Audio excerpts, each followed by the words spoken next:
Hello दोस्तों, Suryansh coaching classes में आप सभी का बहुत बहुत स्वागत है।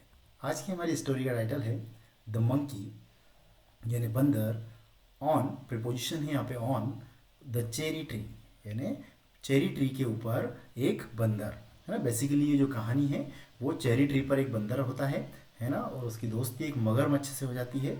और बहुत ही सुंदर ये कहानी है, आपने बचपन में ज़रूर सुनी होगी कि मगरमच्छ की जो पत्नी है वो उसको फोर्स करती है कि जो बंदर हमेशा जो पेड़ पर रहता है, हमेशा चेरी खाता है, उसका जो दिल है वो कितना सुंदर कितना मीठा होगा। इसलिए वो जिद करती है कि बंदर का जो दिल है वो आप लेकर के आओ।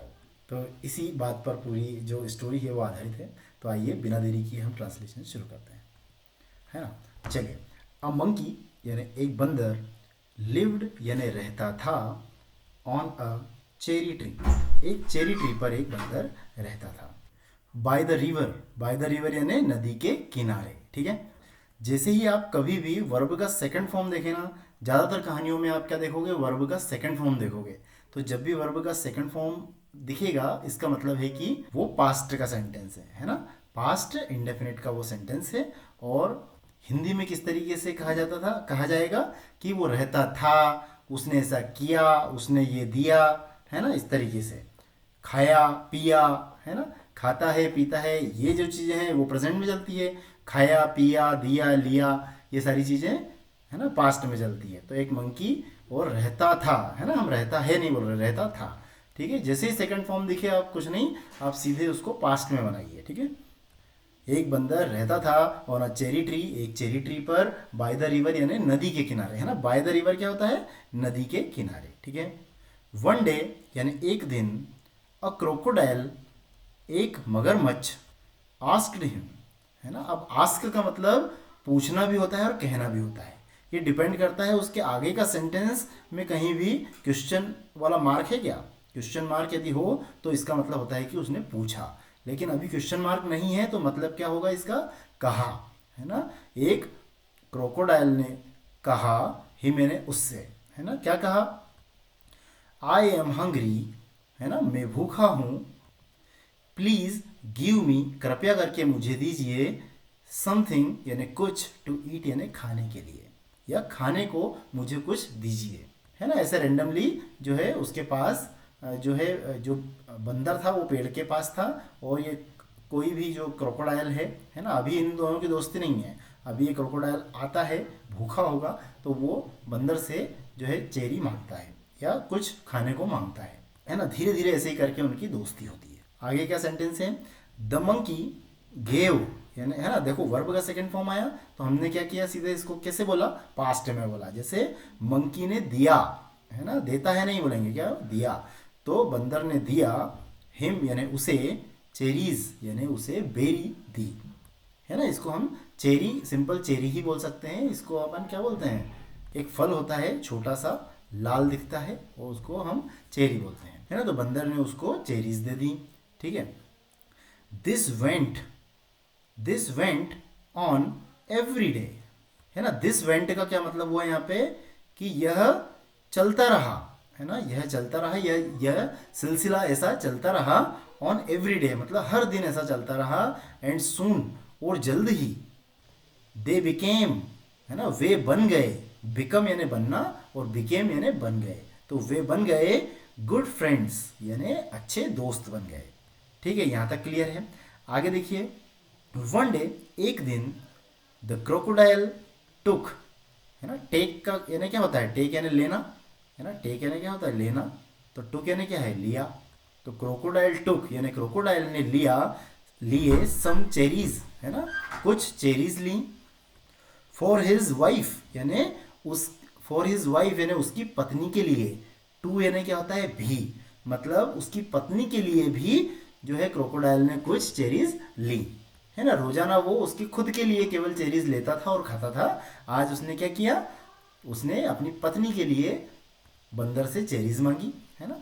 शी सेड, ये जो चेरीज हैं वो ले जा करके अपनी उसकी पत्नी को उसने खिलाया होगा, है ना। उसके बाद जो है वो क्या कहती है उसकी पत्नी, वो देखिए, शी सेड यानी उसने कहा, हाउ स्वीट यानी कितना मीठा, वुड बी, वुड बी यानी होगा, बी का मतलब होता है होना, और जब विल उसके साथ मिल जाता है, ये विल का ही तो फॉर्म है, ये सेकंड फॉर्म है विल का। विल का सेकंड फॉर्म क्या होता है? वुड होता है। तो ये वैसे क्या था? विल बी, लेकिन पास्ट में क्योंकि इसको बनाया है तो वुड बी, है ना। विल का ही सेकंड फॉर्म क्या होता है? वुड होता है। तो वुड इसलिए लगाया क्योंकि अपना देखो यहाँ पे शी सेड, उसने कहा, ये पास्ट में चल रहा है ना, इसलिए विल की जगह हम क्या यूज करते हैं? वुड यूज करते हैं, है ना। हे ये बेसिकली विल, है ना, मतलब जो गा गी ये वाला सेंस देता है वही होता है। तो विल बी यानी होना, है ना। तो क्या बोला, इसका मतलब क्या बनेगा? ये होना के साथ गा मिलेगा तो होगा, है ना। हाउ स्वीट यानी कितना मीठा, वुड बी यानी होगा, द हार्ट यानी दिल, ऑफ द मंकी, है ना, बंदर का दिल कितना मीठा होगा, हु ईट्स जो खाता है ना, जो खाता है, दिस फ्रूट यानी इस फ्रूट को, एवरी डे, है ना। क्या बोला उसने कि कितना मीठा होगा उस बंदर का दिल जो इसे हर रोज इस फ्रूट को खाता है ना। अब देखो क्या लिखा है, शी प्रिटेंडेड, सॉरी ये लिखा है पेस्टर्ड, है ना। पेस्टर्ड, पेस्टर्ड का क्या मतलब होता है? जिद करना या बार बार परेशान करना या तंग करना, है ना। जैसे पत्नियां ज्यादातर पतियों को तंग करती है ना, बार बार एक ही चीज बोल करके, या कुछ उनको जो मनवाना होता है बात, तो जिद करके परेशान करती है, उस तरीके का ये वर्ड है ना। मतलब इसका मतलब क्या है? बार बार बोल करके परेशान करना, तंग करना, है ना। तो उसने कुल मिला के वो जिद कर रही थी। शी पेस्टर्ड हर हस्बैंड यानी उसके पति से क्या जिद करने लगी, है ना, टू गेट यानी प्राप्त करने के लिए या लाने के लिए, द मंकीज हर्ट यानी वो उससे जिद करने लगी कि आपको जो है बंदर का दिल मेरे लिए लेकर के आओ। द क्रोकोडाइल एग्रीड, क्रोकोडाइल जो है, क्रोकोडाइल वो एग्री हो गया, सहमत हो गया, लेकिन कैसे हुआ? रिलक्टेंटली, रिलक्टेंटली का मतलब होता है कि अनिच्छुकता से, है ना। अनिच्छुक मतलब उसकी इच्छा तो नहीं थी, लेकिन फिर भी क्योंकि पत्नी बोल रही है तो उसको जो है उसने हाँ कर दी कि हाँ चलो मैं उसको जो है लेकर के उसका दिल आ जाऊंगा, है ना। रिलक्टेंट का मतलब होता है अनिच्छा, ठीक है। तो रिलक्टेंटली मतलब अनिच्छा से, है ना, उसने वो सहमत हो गया। द नेक्स्ट डे यानी अगले दिन, ही टोल्ड यानी उसने कहा, द मंकी यानी बंदर से, उसने क्या कहा बंदर से? उसने कहा कि डियर फ्रेंड, प्रिय मित्र, माई वाइफ हैज़ इन्वाइटेड, मेरी जो पत्नी है उसने तुम्हें इनवाइट किया है, आमंत्रण दिया है, या फिर बोल सकते हैं कि वो इनवाइट कर चुकी है ना। वैसे चुका वाला सेंस आता है ना, हैज के साथ वर्ब का थर्ड फॉर्म, है ना, प्रेजेंट परफेक्ट। लेकिन अब एक तो चुका है भी बोल सकते हैं, या फिर इनवाइटेड किया है ऐसा भी बोलते हैं। इनवाइटेड किया है यू यानी तुम्हें, टू लंच यानी लंच करने के लिए तुमको जो है मेरी पत्नी ने इनवाइट किया है। कम यानी आओ, लेट्स गो, आओ चलो चलते हैं, है ना। ऑन देयर वे उनके रास्ते पर।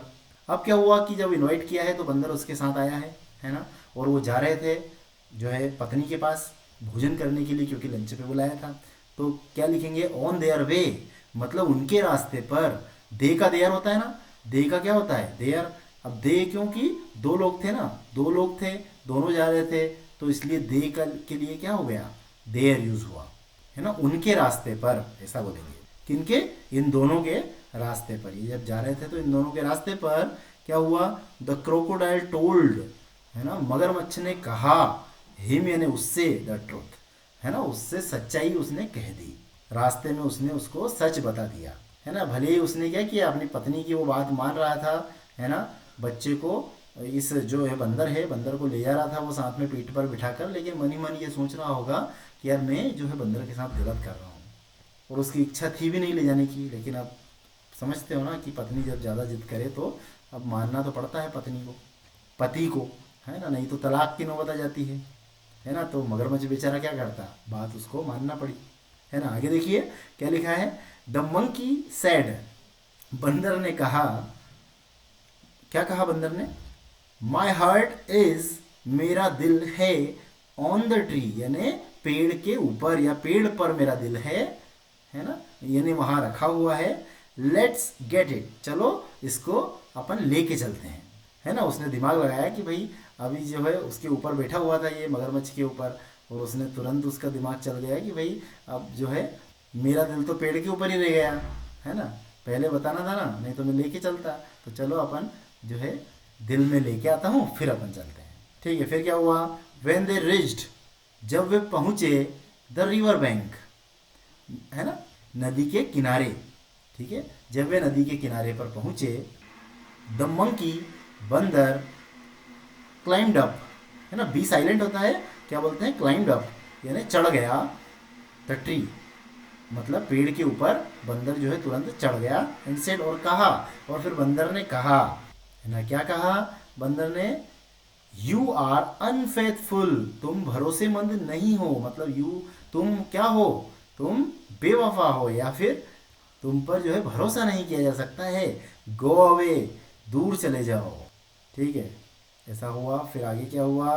The crocodile was ashamed, crocodile क्या हुआ? अपने आप में शर्मिंदा था।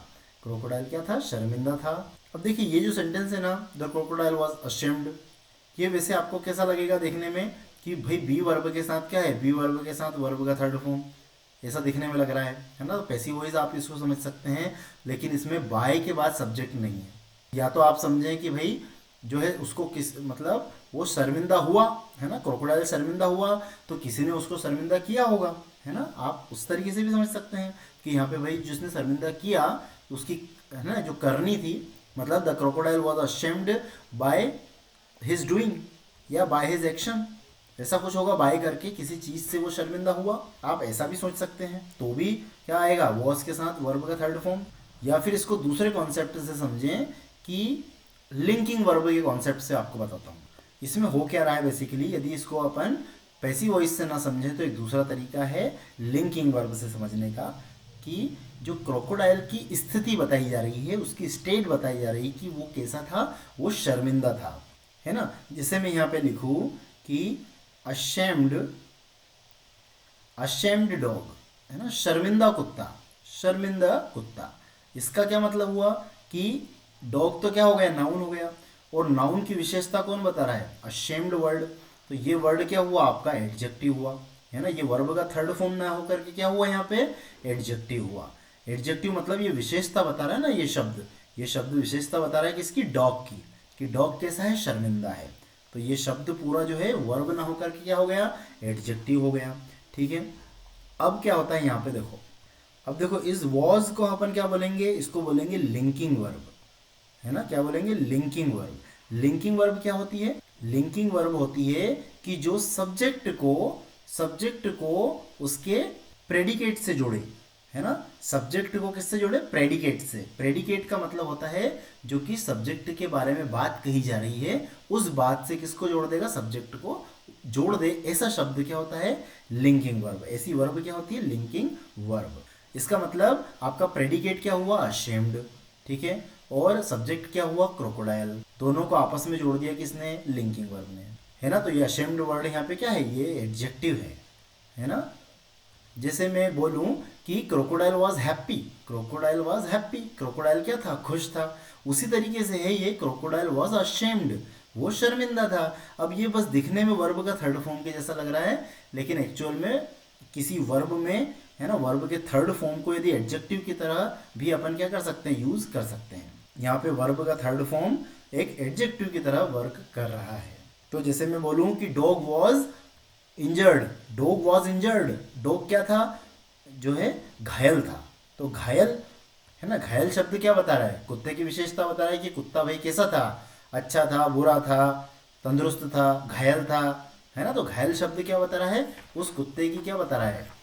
विशेषता ही तो बता रहा है ना। तो यदि मैं बोलूं कि डॉग वॉज इंजर्ड, है ना, उसी तरीके से crocodile was ashamed, crocodile was happy, है ना। ये जो हैप्पी है, अशेम्ड है, इंजर्ड है, ये सारे वर्ड क्या बता रहे हैं? विशेषता बता रहे हैं, इसलिए क्या एडजेक्टिव हो गए। तो आप कभी देखें कि भाई बी वर्ब के साथ जो है वर्ब का थर्ड फॉर्म लगा है, तो आप हमेशा यह ना समझें कि जो है पैसिव वॉइस में बात हो रही है।